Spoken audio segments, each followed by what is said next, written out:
Olá, bom dia, bem-vindos. Eu sou o André, estás no canal Águia. Antes de mais dizer-vos que fiquem à vontade para comentar o vídeo, independentemente do vosso comentário e de encontro ou não àquilo que eu estou a dizer.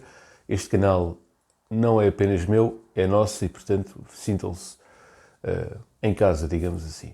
Bom, vamos aqui fazer uma divisão do Inter-Benfica, portanto um jogo fora que será transmitido pela TVI e pela Eleven às 20 horas. Portanto, temos a possibilidade de ver o jogo em canal aberto, o que é uma boa notícia porque estar constantemente a ter que ter subscrições pagas começa a tornar-se incomportável para o povo. Portanto, o povo já tem muitas despesas. O futebol, que supostamente é um desporto democrático, deveria passar em canal aberto, ou pelo menos mais jogos deveriam passar em canal aberto, porque essencialmente o futebol é um desporto do povo, é a alegria do povo.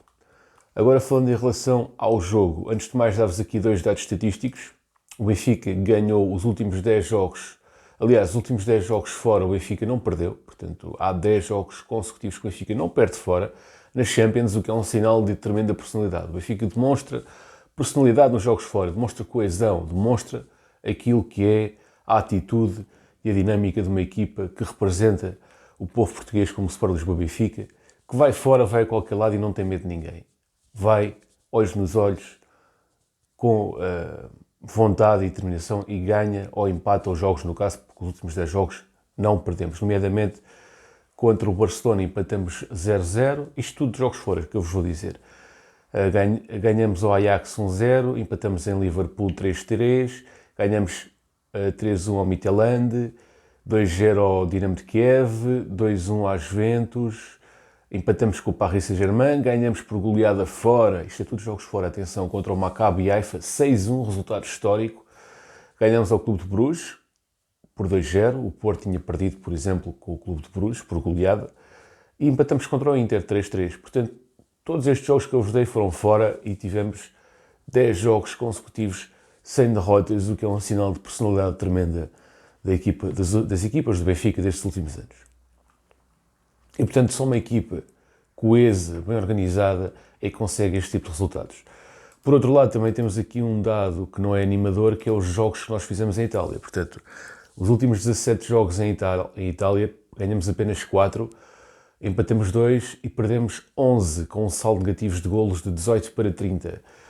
Portanto, ou seja, deste dado estatístico não é animador, mas de qualquer forma podemos verificar que aliás, isto é Águias em Itália, nos jogos para a Liga dos Campeões e para a Liga Europa. Portanto, temos aqui o empate contra o Inter, a vitória contra a Juventus, derrota contra o Nápoles, empate contra a Juventus. Portanto, também se vamos a verificar, temos aqui equipas complicadas.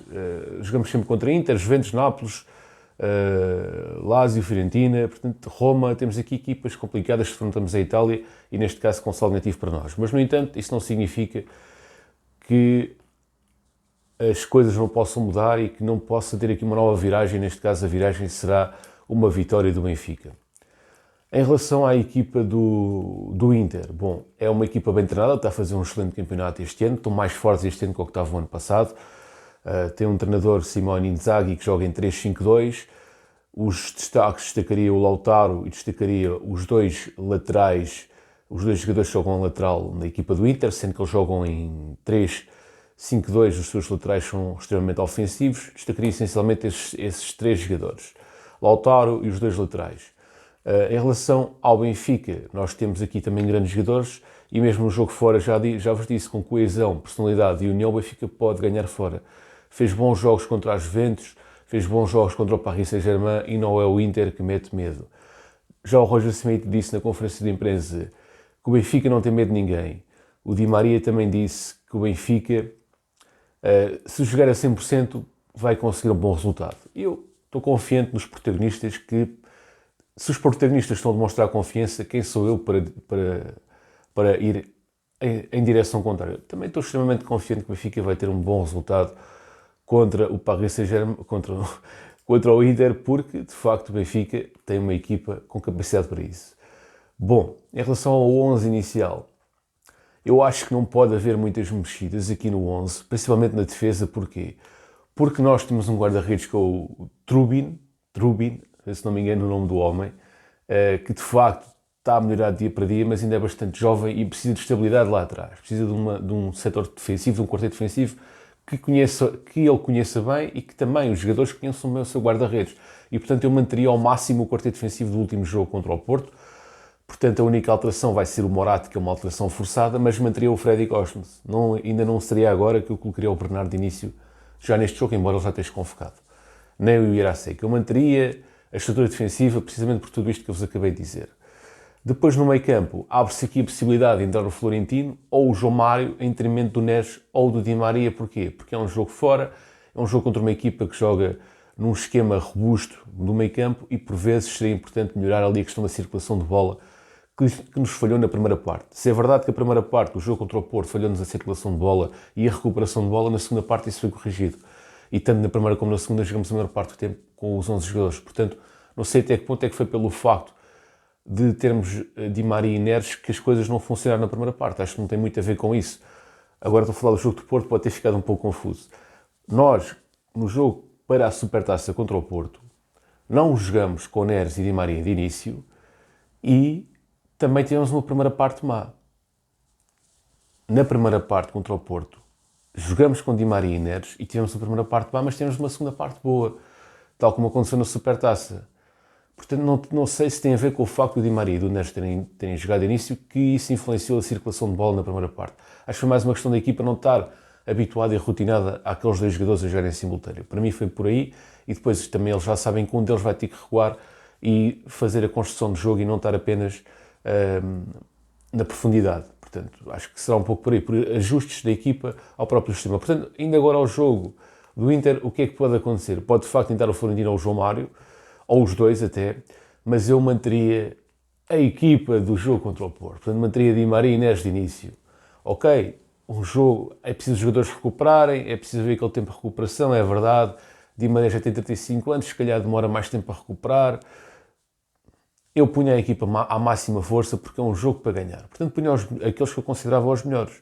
Posso estar enganado, com certeza que sim, não sou o treinador, mas na minha perspectiva de adepto, de bancada, eu colocaria a equipa na máxima força e, portanto, repetiria o 11 que jogou contra o Porto, com Di Maria e Neres numa atitude completamente de afronta ao adversário, dizer não tenho medo de vocês, venho cá na máxima força, venho cá para ganhar e vou com os melhores que têm em campo. Mas, apesar desta ser a minha visão, eu aceito perfeitamente e entendo perfeitamente que o Roger Smith opte eventualmente por tirar o Di Maria ou o Neres e colocar o João Mário ou, neste caso, o Florentino.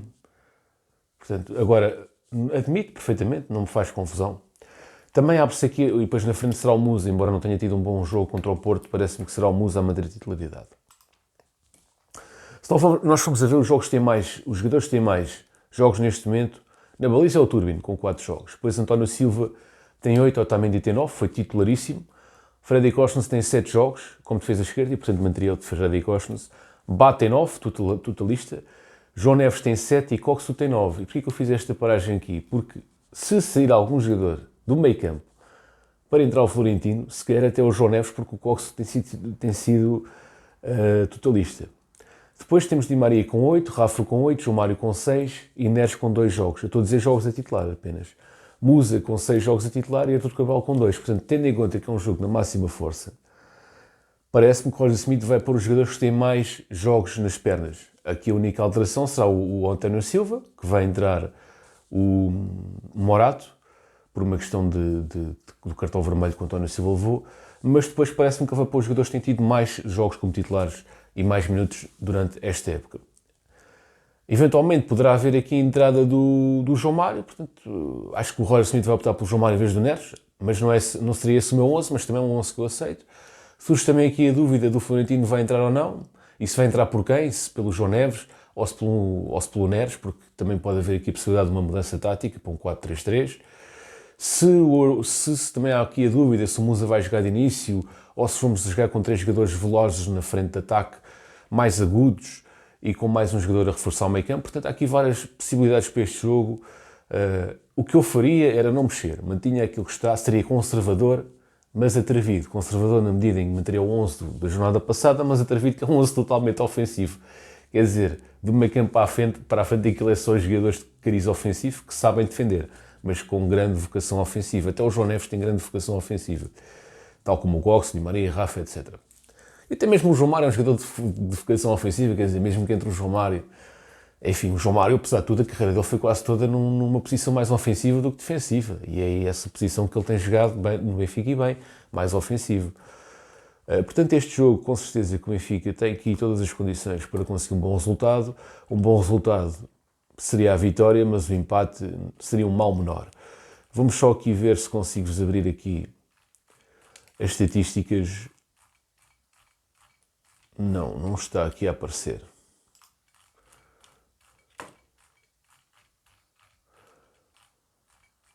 Bom, estava aqui a ver se encontrava a tabela classificativa, mas quer dizer, isto também não tem nada que saber.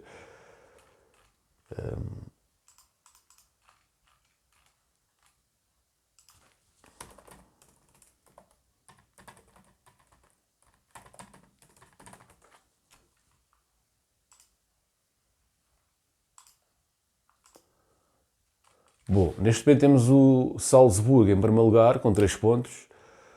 O Inter e o Real Sociedade empatados. E temos o Benfica e a Real Sociedade empatados com 1 ponto e o Benfica com 0 pontos. E portanto vamos ter agora o Inter contra o Benfica, a Real Sociedade contra o Salzburgo. Aliás, neste caso o Salzburgo vai jogar em casa, salvo erro. E portanto vai ser complicado, o Benfica tem que ganhar este jogo e tem que ir com essa atitude para ganhar este jogo. Bom pessoal, forte abraço, fiquem bem. Até uma próxima e viva o Benfica!